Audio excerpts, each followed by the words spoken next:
Okay, real talk. I have tried innumerable products on my skin. I have messed my skin, I have wreaked havoc on my skin, and I have learned from my mistakes. I genuinely am a skincare fanatic. I love to try different products, different ingredients, anything that's buzzing in the skincare market, I have to get my hands on it and try it out. But in that course, I have really subjected my skin to very tough situations. And over the course of years, I have come to realize what works for my skin, what doesn't work for my skin, what are the good ingredients, what are not so good ingredients for my skin. So every skincare ingredient that becomes the trend for the year on social media might not necessarily suit you. But today I'm going to be sharing the skincare ingredients that worked and made a visible difference in my skin.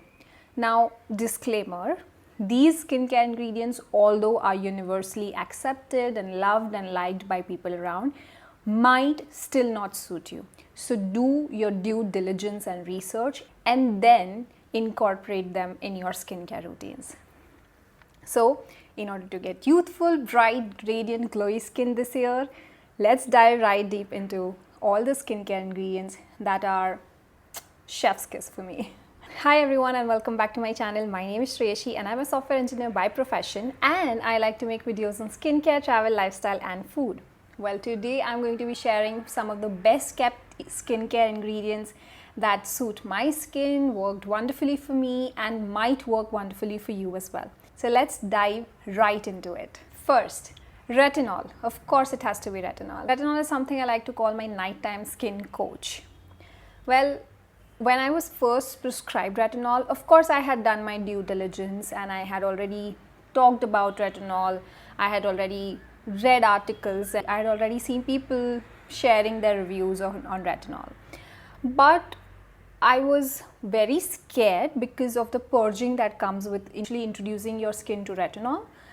And that's exactly what happened. My dermatologist prescribed me 0.1% retinol and I started using it, and within 2 weeks my skin was purging. I had like skin coming out and it was actually winters, and it was such a nightmare for me that I altogether stopped using retinol. And then I was like, I'm not going to pick that up again. But then my dermatologist convinced me that just trust the process and go with the flow. Of course I knew it's going to happen, but then still I was like, I don't feel like it. But then I just reintroduced it and stayed consistent with it. And honestly, I just can't tell you the wonders it has done on my skin. Of course, when I introduced retinol, I was almost around nearly turning 30. I think I was 29 or something. I'm 32 now. And I didn't have wrinkles, to be honest, like maybe soft or fine lines, but then these lines also softened out, and then my pores appeared smaller, although I'd like to say they have reduced, but there's no such thing as reducing the size of your pores. It's just that they clean them out, the skin evens out, so you just the pores just look smaller. And of course the cellular turnover increases, your wrinkles, your fine lines, everything gets sorted with retinol. But there are certain golden rules to using retinol in your daily life, and one of the most important thing is consistency. So consistency over concentration is what I like to say. If you have introduced retinol in your routine, make sure that it's of low concentration. Start out with 0.1%, and I mean, I don't even mind saying, but just stick to 0.1%. You don't have to go overboard. You don't have to jump straight from retinol to retinoic acid, because I have seen so many people who, when they see YouTube videos of people sharing their journeys with retinoin or retinoic acid because they've had acne, and mostly doctors do prescribe, if there's cystic acne or hormonal acne, doctors prescribe using retinoic acid.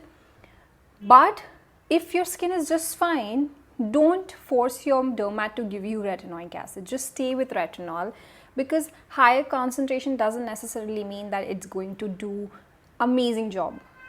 All the more, it will just irritate your skin more, lead to hyperpigmentation and just completely destroy your barrier. So please, please, please be mindful and cautious of how and what percentage of retinol you're using. Stick to 0.1% or 0.3%, and just stick to the retinol class. If you want to go a little above, maybe start with retinol, but don't jump onto retinoic acid because it's highly potent and irritating to your skin. Second thing is stay consistent, 2 to 3 times a week, every single week, maybe up until your dermat prescribes otherwise and says maybe you want to increase or something, but just don't increase because you are feeling like increasing and it's not doing anything. It's just doing its own job, it's working. Just trust the process and just stick to your regular smaller concentration. And third thing, of course, you do want to keep it protected from sun because it makes your skin more sensitive to sun, and you want to apply sunscreen. Don't forget the sunscreen. So these are the few golden rules to applying retinol. And of course, one more bonus, do not mix it with your glycolic acids or your BHAs. Like, no chemical exfoliation to be done on the same night as retinol. Always apply retinol at night. And yeah, another thing with retinols, girls, if you're of age less than 30, you don't need retinol. You don't need retinol in your teenage years. You don't need retinol in your 20s. And I mean, I think if your doctor doesn't prescribe it, do not even use it in your 30s, early 30s. You can start later also. So please do not pick up a retinol bottle or retinol serum or retinol moisturizer up until you reach 30. Only then you are eligible to use a retinol. Second is peptides, my daily skin motivators. Well, peptides are basically foreign agents that get into your skin and send a signal that some foreign agent has entered, so your skin starts working and increasing the cellular turnover. So it also offers anti-aging benefits. But when I actually introduced peptides in my skincare, I felt like my skin became more bouncy and firm, and it looked healthy. It looked and appeared healthy, and that's why I really love peptides. I think I had introduced a peptide serum at night, and now I try to look for products like my moisturizer or my toners with peptides, and I use them daily. And honestly, peptides are amazing. If you don't want to introduce retinol immediately, maybe you can just stick with peptides. Next is for my dewiness and my hydration. A lot of people say hyaluronic acid is the best for hydration, but I honestly feel there is a better ingredient than hyaluronic acid, and which is glycerin. And I think glycerin, when you use, especially in winters, if you apply glycerin before your moisturizer, you will wake up with such a beautiful skin, hydrated skin. And for me as a dry skin person, it's really important for me to keep my skin really well hydrated, and I think glycerin works wonderfully for that hydration. Of course, a lot of people go for hyaluronic acid because it's the buzzword, I'm sorry to say, but if you have tried glycerin, you would agree with me that glycerin over hyaluronic acid any day. Now, next is vitamin C, my morning glow up. So vitamin C, I have seen with vitamin C, the problem is that everybody knows what vitamin C does. It will even out your skin tone, it will reduce the dark spots and also help with hyperpigmentation. But a lot of times I've seen that people get obsessed with the concentration of vitamin C. L-ascorbic acid is the purest form of vitamin C, right? But you don't have to go for 15, 20, 25% of vitamin C and pure ascorbic acid, because what it does is, especially for us brown skin people, what it does is, it instead of reducing or evening out skin tone, it will irritate your skin. And when your skin gets irritated, it gets inflamed, it leads to hyperpigmentation. So it's very important that you keep your skin less irritated and apply things which will help in the longer run and not like make things worse. So instead of going for your pure ascorbic acids, which I have also done and I have also learned the hard way, I have gone for pure ascorbic acids, maybe you can just stick to your vitamin C derivatives like their esters or dehydes, acetaldehydes and stuff like that, because in short they'll do the same work which L-ascorbic acid is going to do, minus the irritation that L-ascorbic acid is going to cause. And if you want to go for pure ascorbic acid, make sure you do less percentage, less concentration, and also need to check for the packaging because it oxidizes very quickly when it comes in contact with the air. So if the packaging is like a dropper form, it will just get oxidized and no use. So make sure the packaging is like an LS pump and you're using the derivatives instead of pure ones, and if you're using pure, keep the concentration very low.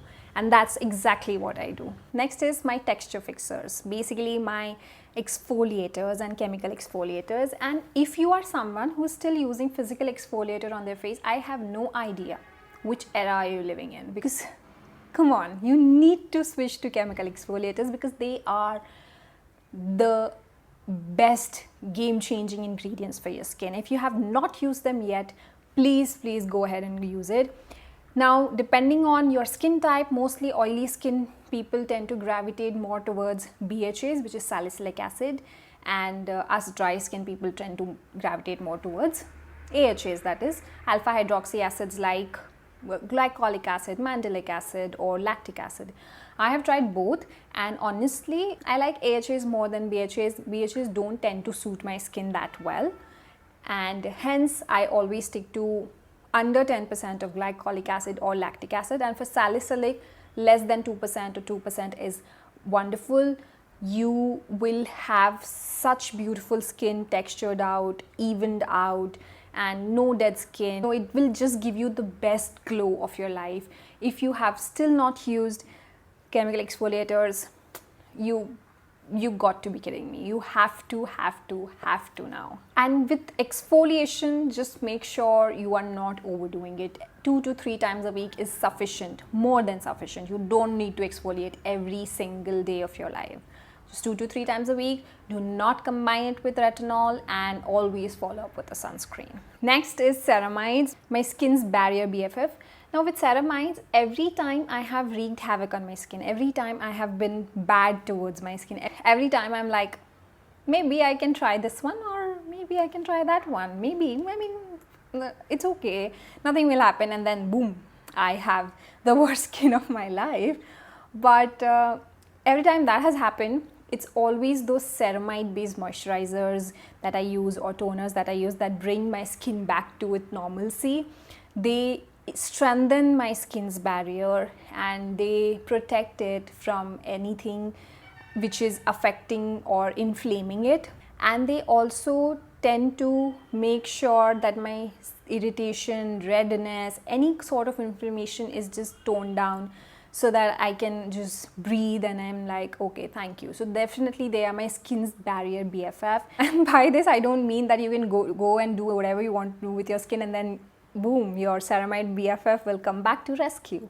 No, it doesn't work like that. You don't have to do that. Just be mindful, be more cautious, learn from my mistakes, don't make the same mistakes, and be very slow and conscious about what you're putting onto your skin. The last but not the least, the most important, SPF, my ride or die. If I could use one skincare product for the rest of my life, it has to be SPF. No retinol, no vitamin C, no exfoliators are going to work for your skin if you are not protecting it from the sun. If you're doing all of this, and if you're not applying sunscreen in the morning, it's actually essentially going to waste. Nothing is happening. SPF is the real anti-aging hack. SPF is the OG of skincare. And finding out the right sunscreen, though, is a challenge, but can be achieved if you research well, if you try and test out well what is working for your skin, whether it's a physical sunscreen, a chemical sunscreen, or a combined hybrid sunscreen.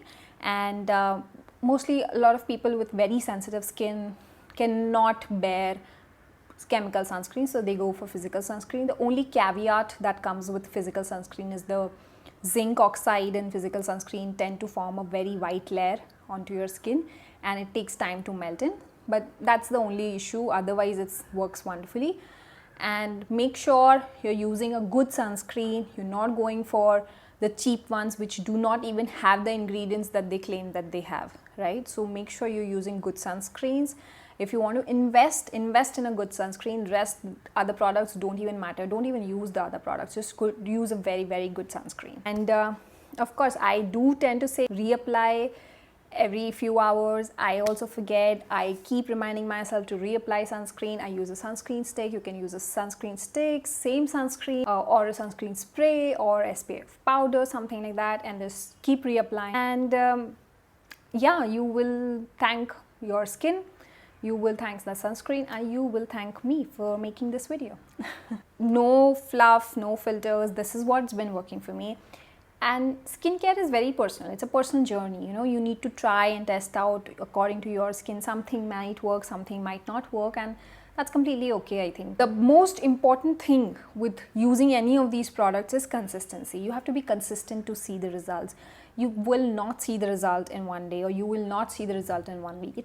You have to give at least 3 months to your skin if you're using something new, and see how it works for you then.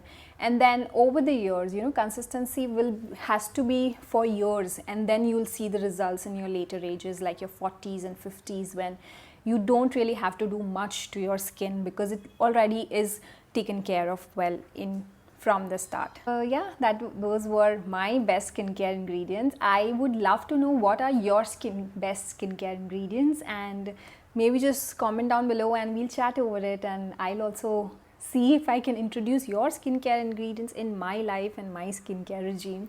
And yeah, that was it. I hope you enjoyed this video. If you did, please like, share and subscribe, and I will be back with another video very soon. Until then, bye.